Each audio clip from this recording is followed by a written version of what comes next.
Babi Television Uganda webali kubanga otambuliramu naffe yonna gy'osinzira okubanga otugoberera tuyama okubanga tukutuusaako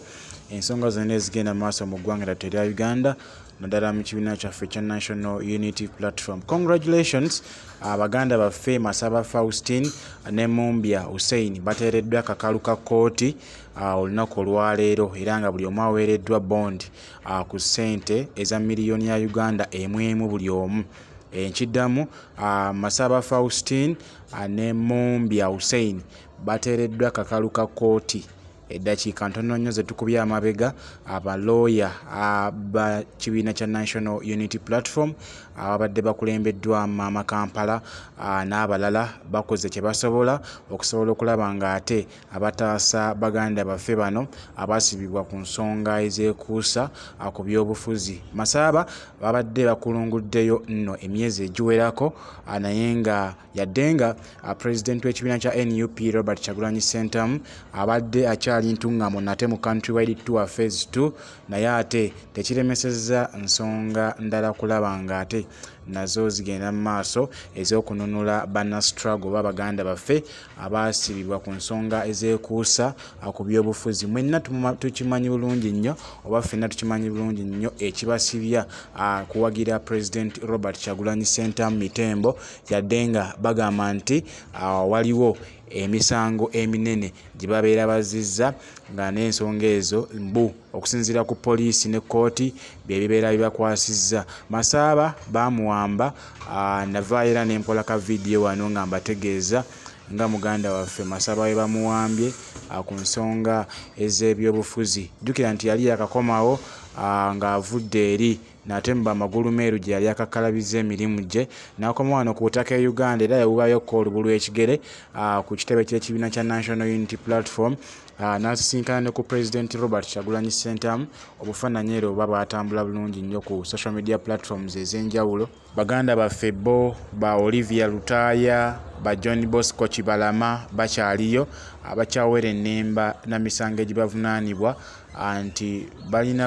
balina factory ya bomu era nga bakozesanga factory eyo ne bakola bomu ze baatulisanga mu kibuga Kampala naddala nga bazitulisiza ku mamotoka mbu byali bigambo bya kkooti era babazaayo abakyaliyo nnyo kitalya era mujjukire nti gye buvuddeko deputy spokesperson rather Secretary General w'ekibiina ekya NUP Mwami David Lewis Rubongoya ye yavaayo n'agenda ekitalya n'abalabako n'asobola okubanga alaba embeera gye balimu nga gye bali nnyo era twongere okubanga tubasabira basobole okulaba nga nabo at least bafulumayo mu kakalu ka kkooti kubanga bakunguludde oba bamaze emyaka egisoba mu 3 nga babasibye ku nsonga ezeekuusiza ddala ku byobufuzi. Olivia Lutaaya amujjukira bulungi nnyo nti bamuwamba ajja mu meeting President Robert Kyagulanyi Ssentamu gye yali abayiseemu okulaba butya bwe bagenda okutema empenda nate okumunoonyeza akalulu. So bw'atyo we yagwa mu mbi z'abasirikale era okukakkana nga bamukutte bamututte bamusibye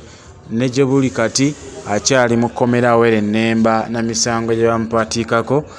mbu yali akola bomu ne John Bosco Kibalama era nga bino byonna aba NUP bagenda mu maaso n'okulaba nga babigoberera era bannamateeka bakola kye basobola kyonna okusobola okulaba nga ate bano baganda baffe abasobola okuba nga banunulwa mu mbeera yonna kubanga abaleka famire zaabwe baleka abaana ababeetaaga okulaba nga ate babakwasaganyizaako mu mbeera yonna yadde nga President Robert Kyagulanyi Ssentamu abakwasaganyizaako mu bintu ebya bulijjo omuli emmere bitabo school fees n'ebirala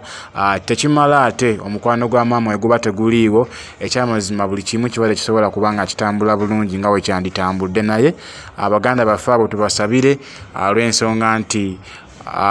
ebbanga lye bamazeeyo ekyamazima n'obeera ggwe oba owulira nga embeera ekutuuse baganda baffe congratulations era tubayozaayoza mukuliko eyo nnyo Masaba Faustin ne muganda waffe Mumbya Hussein ono nno security guard wa President Robert Kyagulanyi Ssentamu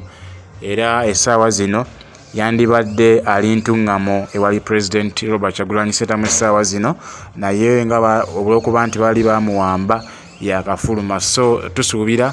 nti essaawa yonna ate struggle wa kugenda mu maaso n'okulaba nga ate atuukiriza obuvunaanyizibwa bwe bwe yeeyama okuteeka ku nsi oba ku ggwanga lyattu erya Uganda ng'akuuma President w'abantu His Excellency Robert Kyagulanyi Ssentamu. Ebisingakokkaawo ngenda kuba nga nziza nabyo mu vidiyo zaffe zigenda okuba nga ziddako. Kansabe atakuumira mpeera bankuumire musibe bulungi, mweraba.